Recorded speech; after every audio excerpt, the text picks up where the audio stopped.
and welcome to the Haverhill Journal, where we give you a quick look at what's happening in our city with the most interesting stories from Broadway to Bradford. I'm Lindsay Paris, and coming up, Haverhill's most beloved holiday tradition is back. We get all the details on the upcoming VFW Santa Parade. Then we're learning about some of Haverhill's most famous sons and daughters at the Haverhill Hall of Fame. But first, the Haverhill Public Schools Learning for Life program provides real-world learning experiences for eligible youths aged 18 to 22 as they transition into adulthood. The program has operated the student-staffed Learning Cafe at City Hall for over 15 years. But now, students have the option to learn the retail business at the new Hillies Shop, located on the ground floor of City Hall. The shop is open to the public and sells all types of Hilly-themed clothing, accessories, and more. The Journal attended the grand opening of the Hillies Shop to meet the staff and students who made it happen.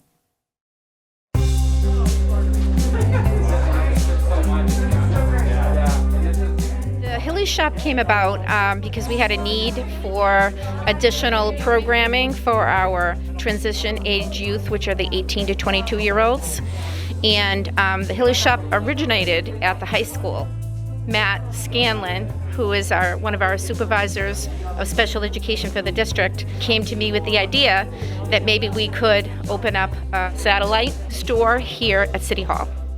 The Learning for Life program is for transition-aged youth, and it provides them the opportunities to build their independent living skills, their pre-employment skills, and their ability to access the community. We started off with the coffee cafe upstairs. Those students learn how to work in a cafe. They also learn how to count money, bring it to the bank, like all those adult skills that they need to be successful. So Noah, are you excited to be working here? I am. Definitely. So what do you think? Do you want to work in a store like this someday in the future? No, I don't. Oh, that's good to know. What is your favorite part about working here in the Hillies Shop? I like dock. Putting things up on the shelves? Yeah. The kids have come a long way from when they enter the program to when they exit the program. They gain a lot of job skills. They work with money. They learn customer service skills, and they get to build their resume. They can practice their interviews, and then hopefully they find employment, and we send them on their way. It's a very important program, and it's very important to support all of the students that are in the program. And that's part of the reason why I'm here today, and part of the reason I ask everyone out in the community, come here and participate and buy something from the Hillies Shop. I have a son, Philip, who's also in the Learning for Life program, and he worked when he was at the high school in the Hillies Shop, and I'm sure he'll work here as well. And these are just, great opportunities. The kids love it, and we're very fortunate to be able to provide this opportunity to the students. We have a lot of alumni who come looking for merchandise, but until today, they could only go to the high school. But now they can access the store here at City Hall, and within the next few weeks, hopefully they'll be able to buy online. Once things kind of settle down here, we'll open the online store for sales and shipping. We have fleece jackets, windbreakers, ornaments, travel mugs, ceramic coffee mugs for in the home, pencils, masks, foam fingers, sweatshirts. A little bit of everything. Yeah, that's all I can think of off the top of my head, but I'm sure there's more. Because it's student run, it is open only when school is in session, and then in the summer it will be open for 6 weeks right after the July 4th holiday, 8 a.m. to 1 p.m. So when I started, we only had about 15 students total in the classroom, and they would swap off from community, the cafe, and the classroom. And now we've grown into a much bigger program that we've had to split up into 2 schools. This is a great opportunity for them to have another vocational center to practice their job skills. It's been great.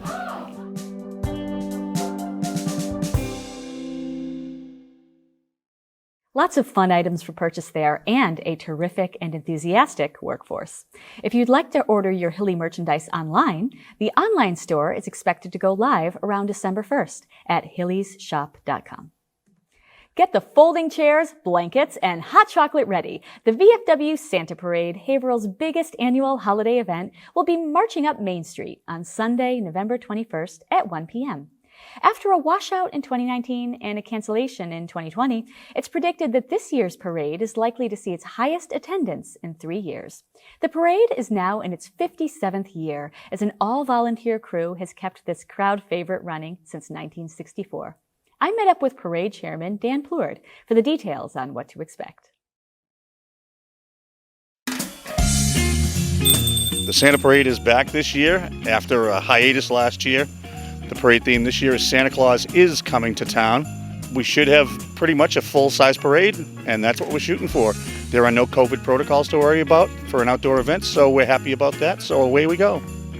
This route is the same route we've been using for the last 2 years, and it starts at the Hunkin School / Bradford Fire Station, goes down South Main Street, crosses over the Merrimack River, turns left on Merrimack Street, down to Washington Square, we'll turn right onto Emerson Street, and we'll disband at the Boys and Girls Club. What's been challenging this year about planning a parade during a pandemic? Pretty much everything. It's challenging anyways, but we waited till the last minute because we were worried about the Delta variant. We had no idea where that was going to go, and it turned in our favor, so basically we're having pretty much all of the same high school marching bands that we have. And this year we didn't think we were going to have the Clydesdales. They declined originally, but then we just got an email just a few days ago that said Hallamore would love to join our parade, so they're going to be here this year, so we're really looking forward to that. And then Santa will be joining us, of course. Absolutely. He will follow at the very end of the parade and be smiling and waving at all the beautiful little children on the route. I think the Clydesdales are probably my favorite part, and Santa Claus. It's fun to watch all the little kids light up when he waves at them, so that's pretty cool. The parade committee itself is a very small group of about 10 to 12 of us. And on parade day, we'll put almost 3 dozen people on the street wearing red coats to help organize and set it up and make sure that it goes off, hopefully without a hitch, but there's always a hitch. We're looking forward to seeing everyone out on Sunday, November 21st, the Sunday before Thanksgiving at 1 p.m. Look forward to seeing you all there. HC Media will be broadcasting the Santa Parade live on Channel 22 beginning at 1 p.m. on Sunday, November 21st. You can also tune in via the Channel 22 live stream at haverhillcommunitytv.org. Folks from Haverhill are a modest sort. For the most part, we're not ones to brag. But did you know there are dozens of nationally recognized individuals in the fields of entertainment, literature, medicine, retail, and many others who hail from Haverhill? The Haverhill Hall of Fame recognizes their accomplishments in special posthumous ceremonies in which a plaque is hung on the Wall of Fame at the library. Jack Lynch, Hall of Fame representative, shared more with us. If you've ever been to the Haverhill Public Library, you may have seen the Haverhill Hall of Fame's Wall of Fame right near the main entrance. But you may not know the story behind the Hall of Fame and its origins. Vice President Jack Lynch filled us in. The Haverhill Citizens Hall of Fame was founded back in the mid-1980s by former City Councilor Francis Perry, Gazette and Tribune reporter Barney Gallagher. I wasn't involved, of course, way back then. I can't remember everyone that was involved in it, but they were, I think, the prime movers. The first induction was held in March of 1986. The first inductees were some of the better-known Haverhill famous people. John Greenleaf Whittier, Hannah Dustin, founder of the Leahy Clinic, Dr. Frank Leahy, Supreme Court Justice William H. Moody, Thomas Sanders, financier of Alexander Graham Bell and the early telephone company, James Brickett, who was a general in the Revolutionary War, served at Bunker Hill, Louis B. Mayer, who founded Metro-Goldwyn-Mayer, MGM.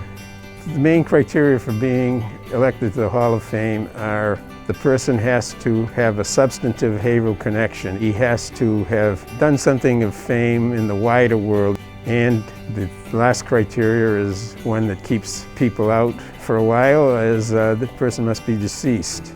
We just inducted our 43rd member. Russ Conway was inducted at the Pine Speedway. He was an Eagle Tribune reporter.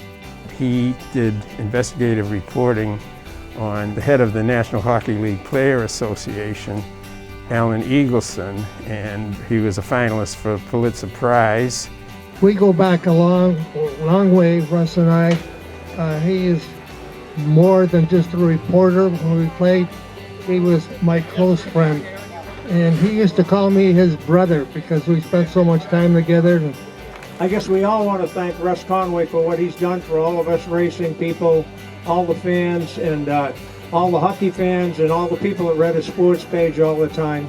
And he did so much for me and for other racers by picking us out and writing nice articles about us and talking us up and making us look like heroes, whether we were or not. He was a great guy. We have a committee of up to 11 members. I think we have 9 members right now, and anyone can recommend. There's a nomination form. Anyone can recommend someone. I've been involved since 2015, and we've inducted, I think, 6 people, and all but one of them over that time have been recommended by one or another committee member. The one person has been submitted by the general public, Andrew Coburn, a writer, a crime novelist. Our latest inductee, from whom we'll be having a ceremony here in the library on November 13th, was actually nominated by his widow. So anyone can nominate whomever they want to, and we welcome nominations. They can contact any committee member by email, phone, and we will send them the form that they fill out, which basically says what's the person's Haverhill connection. I think these people should be memorialized because a lot of people, especially newer people that have come to Haverhill, don't know much about the history. I think it's important that people should know where they're living. So the next time you visit the library, take a closer look. Who knows? You might be up there on the Wall of Fame one day. Visit the Haverhill Hall of Fame's Wall of Fame to see the honorees anytime on the first floor of the Haverhill Public Library. Come celebrate as Gale Park flips the switch to illuminate over 20 sparkling trees at the Gale Park Holiday Tree Lighting, Sunday, November 28th at 5 p.m.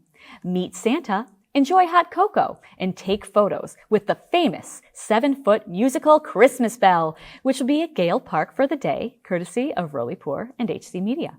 This is a free and very popular event, and Gale Park encourages everyone in the community to attend. Remember the fallen this holiday season by supporting the Hope for Hilldale Cemetery's Wreaths Across America. The mission of Wreaths Across America is to remember those veterans no longer with us, those killed in action, and those who returned and have passed on. On December 18th, volunteers will be laying remembrance wreaths on the graves of Haverhill's fallen heroes. You can sponsor a wreath or sign up to volunteer on Wreaths Day by visiting www.hilldalewreaths.com. Wreath sponsorship closes on December 2nd.